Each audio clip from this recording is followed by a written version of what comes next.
Alors j'ai voulu être candidat pour un autre parti.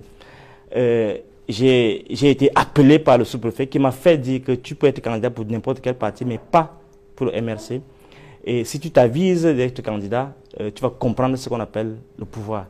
Donc, comment vous avez compris un tel avertissement venant d'une autorité administrative? J'ai compris que ce n'est pas du tout une élection, parce qu'en réalité, je comprenais déjà ce qui se passait. On ne peut pas dire qu'on manifeste la volonté de représenter son peuple, d'aller sur le terrain pour compétir, et bien évidemment, on muselle tout le système. Par la suite, on va vous faire croire que c'est tout à fait démocratique, c'est tout à fait libre et transparent. C'est totalement faux, parce que c'est du banditisme que j'ai vu. Quels sont les éléments qui vous permettent d'aboutir à une telle conclusion? Les éléments sont les suivants. Première chose, c'est que lorsqu'on va pour les sélections, on doit laisser les gens faire les papiers. Moi, je parle vraiment simplement. On ne peut pas museler certaines personnes parce qu'ils disent qu'ils vont être candidats pour tel parti. Et ils disent que si tu es candidat pour ce parti-là, tu n'auras même pas tes propres... On ne va pas légaliser tes papiers. Bon, alors j'étais obligé, donc, ça c'est le premier élément. Deuxième élément, c'est que en amont de ce processus qui est totalement perverti, on ne peut pas... Ne parlez même plus d'élection au Cameroun parce que c'est totalement biaisé. Parce que tout est fait de telle sorte que on sache qui va gagner. C'est-à-dire qu'au niveau des sélections, donc le comité central, si c'est le cas, dans le cas du parti, le comité central doit élire, il doit nommer les gens. Et les autres partis qui sont supposés être de l'opposition, on doit soit les museler, soit les acheter. Moi, j'étais candidat pour le compte du PURS. Et je me suis rendu compte que j'étais avec des gens qui ne savaient même pas ce qu'ils voulaient faire. Ils n'avaient aucune conviction. C'est-à-dire, j'étais avec des gens qui disaient qu'ils étaient chefs de parti et qui me disaient que, bon, tu vas sur le terrain, je lui explique les difficultés, il me dit, bon, non, t'en fais pas. Si tu as un problème, tu me dis, je vais appeler à Tanganji. Et moi, je ne comprenais pas ce qu'on appelle l'opposition. L'opposition, c'est-à-dire le principe de dire le contraire pour pouvoir aspirer aussi au pouvoir. Peut-être deux choses pour qu'on se comprenne très bien, Dr. Frirenke. Finalement, vous étiez candidat pour le MRC ou pour le PURS? Pourquoi vous dites le MRC? Je n'ai jamais prononcé le nom de MRC. Mais en réalité, j'ai été parti pour être candidat pour le MRC, pour la députation. Ouais. Mais sur le terrain, on m'a dit, tu ne peux pas. Je ne suis pas membre du MRC. Je me suis dit que c'est le parti qui, pour moi, devait vraiment m'aider à concrétiser ce que je veux faire. En fait, une certaine liberté de conviction.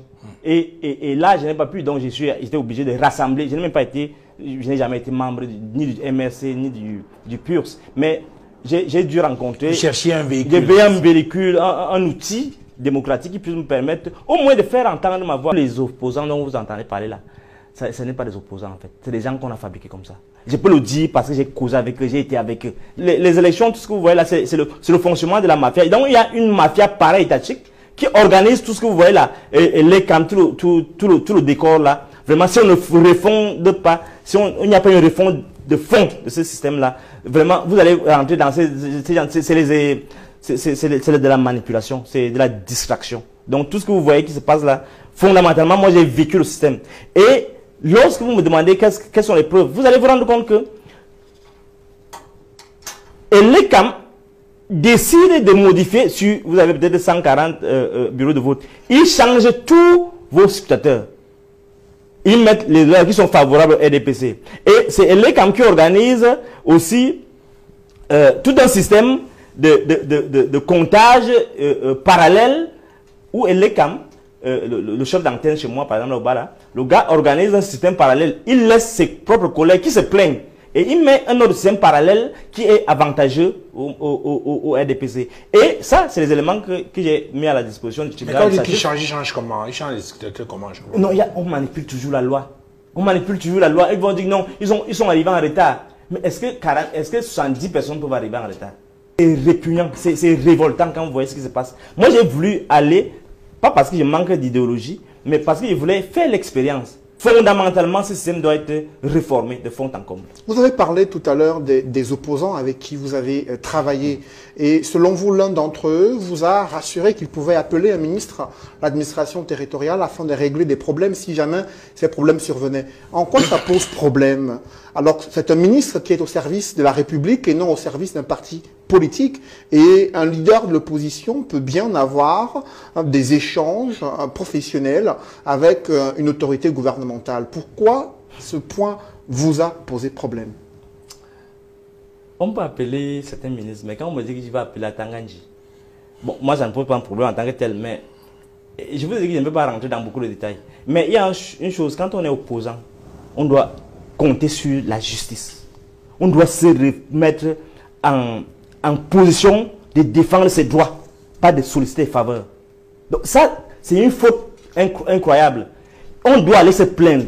Mais je vais vous dire autre chose. Lorsque moi, je décide d'aller me plaindre au niveau du tribunal administratif parce qu'ils vont voler mon élection, ces représentants, jusqu'à présent, ne m'ont jamais donné mes PIV originaux. Vous voyez que c'est un opposant, ça.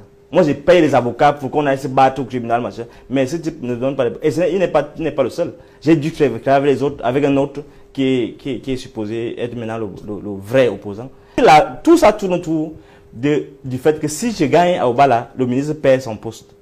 Il s'imagine ça. Oh, peut bien te maintenir à ton poste, même si tu perds les élections. Parce que ce n'est même pas toi qui es candidat contre moi. Donc, ce qui se passe, c'est que les gens sont tellement incompétents, ils savent qu'ils n'ont rien, ils n'ont aucun bilan.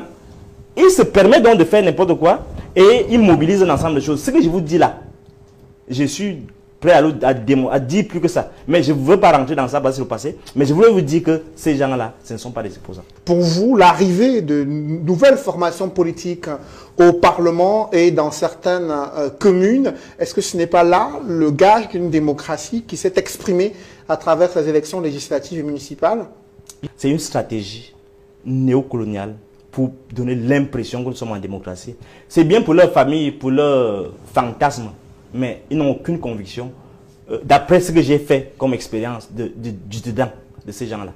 Donc, je ne les juge pas. Ils sont libres de faire ce qu'ils veulent, ils sont libres de faire prévaloir leurs ambitions partisanes, mais l'idée de position, d'avoir une ambition nationale, une ambition républicaine, où on veut défendre certains principes, je n'ai pas vu ça.